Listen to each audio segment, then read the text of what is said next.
அனைவருக்கும் அன்பான வணக்கம். இந்த வீடியோவில் இந்த 2024ஆம் ஆண்டின் தை மாத ராசி பலன்களை பார்க்கலாம். நிகழும் ஸ்ரீ மங்களகரமான சோபகிருது வருடம் தை மாதம் 15/1/2024 திங்கட்கிழமை வளர்பிறை சதுர்த்தி சித்த யோகம் சதயம் நட்சத்திரம் தை பொங்கல் கூடிய நல்ல நாளில் இந்த தை மாதம் பிறக்கின்றது. மாத தொடக்கத்தில் கிரகங்களின் சஞ்சாரத்தை பார்த்தால் மேஷத்தில் குரு, கன்னியில் கேது, விருச்சிகத்தில் சுக்கிரன், தனுசு ராசியில் செவ்வாய் புதன், மகர ராசியில் சூரியன், கும்பராசியில் சனி பகவானுடன் சந்திரன், மீன ராசியில் ராகு என இந்த தை மாதத்தில் கிரகங்கள் சஞ்சரிக்கின்றன. தமிழ் மாதங்களில் தை மாதம் 10வது மாதம். மகர ராசிக்குள் சூரியன் நுழைவதால் மகர மாதம் என்றும் அழைக்கப்படுகின்றது. இந்த தை மாதத்தில் சனியின் வீடான மகர ராசியில் செவ்வாய் உச்சம் பெற்று அமரப்போவதால் ருசக யோகம் உருவாகப் போகின்றது.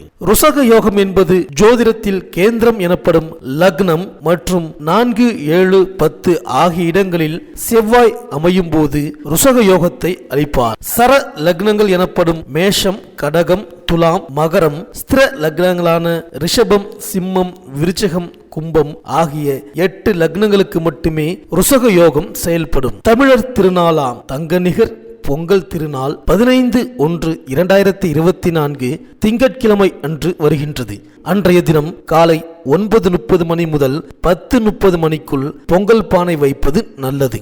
வீட்டில் வயது முதிர்ந்தவர்கள் மஞ்சள் கொத்து கட்டிய பானையை கையில் எடுத்து கிழக்கு நோக்கி நின்று சூரியனை வழிபட்டு அதன் பிறகு அடுப்பினை 3 முறை சுற்றி அந்த பானையை வைக்க வேண்டும். பானையில் வண்ணமயமான கோலமிட்டிருப்பது நல்லது. மாட்டுப் பொங்கல் அன்று காலை சிவாலயங்களுக்கு சென்று நந்தி வழிபாடு மேற்கொள்ள வேண்டும். எல்லா விதமான மாலைகளையும் சூட்டி நந்தியை அலங்கரித்து வைத்திருப்பார்கள். அவரை தரிசிப்பது மிகவும் நல்லது. நந்தி பதிகம் பாடினால் நலம் கிடைக்கும், வளம் சேரும். வீட்டு பொங்கலுக்கு மறுநாள் மாட்டு பொங்கல் வைத்து கொண்டாட வேண்டும். 16/1/2024 செவ்வாய்க்கிழமை அன்று மாட்டு பொங்கல் வருகின்றது. அன்று காலை 7:30 மணிக்கு மேல் 8:30 மணிக்குள் பொங்கல் வைத்து கோ பூஜை செய்து வழிபட உகந்த நேரமாகும்.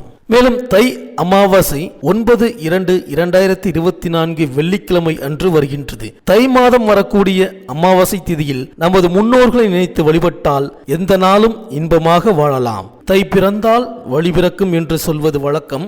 வீட்டில் தடைப்பட்ட மங்கள காரியங்கள் தடையின்றி நடைபெறக்கூடிய வாய்ப்பு உருவாகும். மேலும் தை மாதம் வரும் வெள்ளிக்கிழமை அன்று விரதம் இருந்து சிவாலய வழிபாட்டை மேற்கொண்டால் துயரங்கள் துள்ளி ஓடும். அம்பிகை ஆலயங்களில் சந்தனகாப்பு சாற்றி வழிபட்டால் சிந்தனைகள் அனைத்தும் வெற்றி பெறும். இறைவனை அலங்கரித்து பார்த்தால் இனிய வாழ்க்கை மலரும். உடலை குளிர்ச்சியாக்கும் சந்தனத்தை அம்பிகைக்கு சாற்றுவதன் மூலம் உள்ளம் குளிர்ச்சியாகி நமக்கு வேண்டும் வரும் தருவாள் அம்பிகை. தை செவ்வாய் அன்று பெண்கள் விரதமிருந்து கொழுக்கட்டை பிடித்து சாப்பிடுவது வழக்கம். இதனால் குடும்ப முன்னேற்றமும் ஒற்றுமையும் கணவருக்கு ஆயுள் நீடிப்பும் ஏற்படுவதாக நம்புவார்கள். தை வெள்ளிதோறும் பெண்கள் விரதமிருந்து அம்பிகையை வழிபடுவதும் நன்மையை தரும். இதனால் பொருளாதார நிலை உயரும், பொன்பொருள் சேர்க்கை ஏற்படும். அன்றைய தினம் இனிப்பு பொருளை மட்டும் உட்கொண்டால் வாழ்க்கை இனிப்பாக இருக்கும். வெள்ளிக்கிழமை விரதத்திற்கு பலன் தரும் மாதம் இது. மேலும் இந்த தை மாதம் கிரகங்களின் பெயர்ச்சியை பார்த்தால் 19/1/2024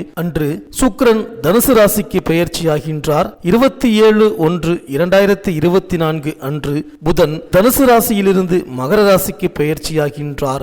4/2/2024 அன்று செவ்வாய் தனுசு ராசியிலிருந்து தனது உச்ச வீடான மகர ராசிக்கு பெயர்ச்சியாகின்றார். இந்த கிரகங்களின் சஞ்சாரம் மற்றும் மாற்றத்தினால் உங்கள் ராசிக்கு என்னென்ன பலன்கள் கிடைக்கப் போகின்றது, நீங்கள் செய்ய வேண்டிய பரிகாரங்கள் என்ன என்று இந்த வீடியோவில் பார்க்கலாம். அனைவருக்கும் இனிய பொங்கல். குரு பகவானை ராசிநாதனாக கொண்ட தனுசு ராசி அன்பர்களே, இந்த தை மாத கிரக நிலைகளை ஆராய்ந்து பார்க்கும் பொழுது உங்கள் ராசிநாதன் குரு பகவான் பஞ்சமஸ்தானத்தில் சஞ்சரித்து உங்கள் ராசியை பார்க்கின்றார். நவ கிரகங்களில் சுப கிரகமான குருவின் பார்வை பலத்தால் நல்ல காரியங்கள் பலவும் இல்லத்தில் நடைபெறும். அன்பு நண்பர்களின் ஆதரவு கிடைக்கும். பொன் பொருள்கள் வாங்கும் யோகம் உண்டு. எடுத்த முயற்சிகளில் வெற்றியும் இனிய சுப காரியங்களும் படிப்படியாக நடைபெறப் போகின்றது. நம்பிக்கைக்கு உரிய நண்பர்கள் மூலம் நல்ல தகவல் கிடைக்கும். மேலும் மாத தொடக்கத்தில் குருவின் பார்வை உங்கள் ராசியிலும் 9, 11 ஆகிய இடங்களிலும் பதிகின்றது. எனவே ஆரோக்கிய தொல்லை அகல மாற்று மருத்துவம் கை கொடுக்கும். இல்லத்தில் சுபகாரியங்கள் கைகூடும்.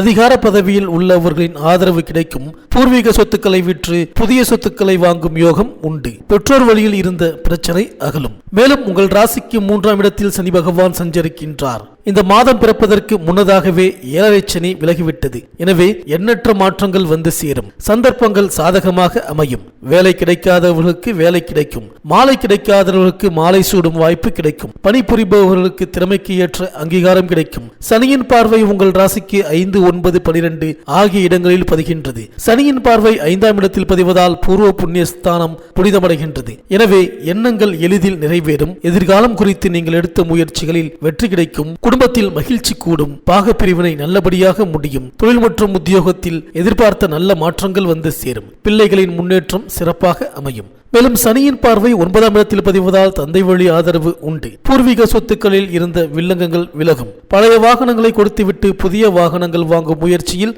ஆர்வம் காட்டுவீர்கள். பங்கு சந்தை மற்றும் வெளிநாட்டு வணிகத்தில் ஈடுபட்டு இருப்பவர்களுக்கு வருமானம் திருப்திகரமாக இருக்கும். மேலும் சனியின் பார்வை 12ஆம் இடத்தில் பதிவதால் வரவை காட்டிலும் செலவு கொஞ்சம் அதிகரிக்கும். கொடுக்கல் வாங்கலில் கவனம் தேவை. உத்தியோகத்தில் உங்களுக்கு கொடுக்கப்பட்ட பொறுப்புகளை மற்றவரிடம் ஒப்படைக்க வேண்டாம். வீடு மாற்றமும் இடமாற்றமும் எதிர்பாராமல் வந்து சேரும். எதையும் யோசித்து செய்ய வேண்டிய நேரம் இது. பிள்ளைகளின் திருமண கனவுகள் நனவாக வழிபிறக்கும். மேலும் உங்கள் ராசிக்கு 4ஆம் இடத்தில் ராகுவும் 10ஆம் இடத்தில் கேதுவும் சஞ்சரிக்கின்றார்கள். அர்த்தாஷ்டம ராகுவாக இருப்பதால் அலைச்சலுக்கு ஏற்ற ஆதாயம் கிடைக்காது. ஆரோக்கிய தொல்லைகளும் உருவாகும். கல்வி சம்பந்தமாக நீங்கள் எடுத்த முயற்சி கைகூடும். கடல் தாண்டி செல்லும் வாய்ப்பு உண்டு. உறவினர்கள் சிலர் உங்களை விட்டு பிரிய நேரிடும். தொழிலில் புதிய பங்குதாரர்களை இணைத்துக் கொள்ள முன்வருவீர்கள். ஆலய திருப்பணிகளில் ஆர்வம் கூடும். அதிகார பதவியில் உள்ளவர்களின் பகையை வளர்த்துக் கொள்ள வேண்டாம். மேலும் ஜனவரி 19ஆம் தேதி தனுசு ராசிக்கு சுக்கிரன் செல்கின்றார். உங்கள் ராசிக்கு 6, 11 ஆகியங்களுக்கு அதிபதியானவர் சுக்கிரன். அவர் உங்கள் ராசியிலேயே சஞ்சரிக்கும் பொழுது கவனமாக இருக்க வேண்டும். குறிப்பாக உத்தியோகத்தில் திடீர் மாற்றங்கள் ஏற்படும். வீண் பலிகளுக்கு ஆளாக நேரிடும். முன்னேற்ற பாதையில் ஒரு சில குறுக்கீடுகள் வந்து சேரும். முகஸ்துதி பாடி பழகியவர்களை நம்பி எதையும் செய்ய வேண்டாம். மேலும் ஜனவரி 27ஆம் தேதி மகர ராசிக்கு புதன் செல்கின்றார். உங்கள் ராசிக்கு 7, 10 ஆகியங்களுக்கு அதிபதியானவர் புதன். தொழில் ஸ்தானாதிபதி புதன் தனஸ்தானத்திற்கு வரும் இந்த நேரம் நல்ல நேரம் தான். புதிய ஒப்பந்தங்கள் வந்து சேரும். பதவி உயர்வு கிடைக்கும். வாடகை கட்டிடத்தில் நடைபெற்ற தொழிலை சொந்த கட்டிடத்திற்கு மாற்றும் அமைப்பு ஒரு சிலருக்கு உண்டு. கௌரவம் அந்தஸ்து உயரும். கொடுக்கல் வாங்கல்களில் சரள நிலை உருவாகும். குடும்பத்தில் உள்ளவர்களின் தேவைகளை பூர்த்தி செய்வீர்கள். மேலும் பிப்ரவரி 4ஆம் தேதி மகர ராசிக்கு செவ்வாய் செல்கின்றார். மகரம் செவ்வாய்க்கு உச்ச வீடு. உங்கள் ராசிக்கு 5, 12 ஆகியங்களுக்கு அதிபதியானவர் செவ்வாய். அவர் உச்சம் பெறும் பொழுது பிள்ளைகள் வழியில் சுபகாரிய பேச்சுக்கள் முடிவாகும். படித்து முடித்த பிள்ளைகளுக்கு வேலை வாய்ப்பு அல்லது வெளிநாடு செல்லும் வாய்ப்பு உருவாக வழிபிறக்கும். பூர்வீக சொத்துக்களை விற்றுவிட்டு புதிய சொத்துக்களை வாங்கலாமா என்று யோசிப்பீர்கள். பொது வாழ்வில் உள்ளவர்களுக்கு சந்தர்ப்பங்கள் சாதகமாக அமையும். வியாபாரம் தொழில் செய்பவர்களுக்கு நிதி நிறுவனங்களின் ஆதரவு கிடைக்கும். உத்தியோகஸ்தர்களுக்கு பணி நிரந்தரம் பற்றிய தகவல் வரலாம். கலைஞர்களுக்கு புதிய வாய்ப்புகள் கை கொடுக்கும். மாணவ மாணவியர்களுக்கு கல்வியில் முன்னேற்றம் உண்டு. இந்த தனுசு ராசி பெண்களுக்கு இந்த மாதம் 7 சனி விலகிவிட்டதால் நன்மைகள் அதிகம் நடைபெறும். சுபகாரியங்கள் இல்லத்தில் நடைபெற வழிபிறக்கும். கணவன் மனைவிக்குள் அந்யோன்யம் அதிகரிக்கும். மே மாதம் முதல் கொஞ்சம் கவனமாக செயல்பட வேண்டும். சொத்துக்கள் வாங்கும் பொழுது பத்திரங்களை சரிபார்த்து வாங்குவது நல்லது. இடமாற்றம் வீடு மாற்றம் வரலாம். வெளிநாடு செல்லும் சூழ்நிலை அமையும். பணிபுரியும் பெண்களுக்கு கேட்ட சலுகைகள் கிடைக்கும். தற்காலிக பணிகள் நிரந்தர பணியாக மாறும். இந்த தனுசு ராசி அன்பர்கள் இந்த தை மாதம் திங்கட்கிழமை காலை வேளையில் ஸ்ரீ அம்பிகைக்கு அபிஷேக ஆராதனை செய்து வழிபட்ட பின் நவக்கிரக கேதுவை பரிகாரம் செய்து வழிபட்டு வாருங்கள். இந்த தனுசு ராசி அன்பர்களுக்கு இந்த தை மாதம் அனைத்தும் நன்மையே நடக்கும்.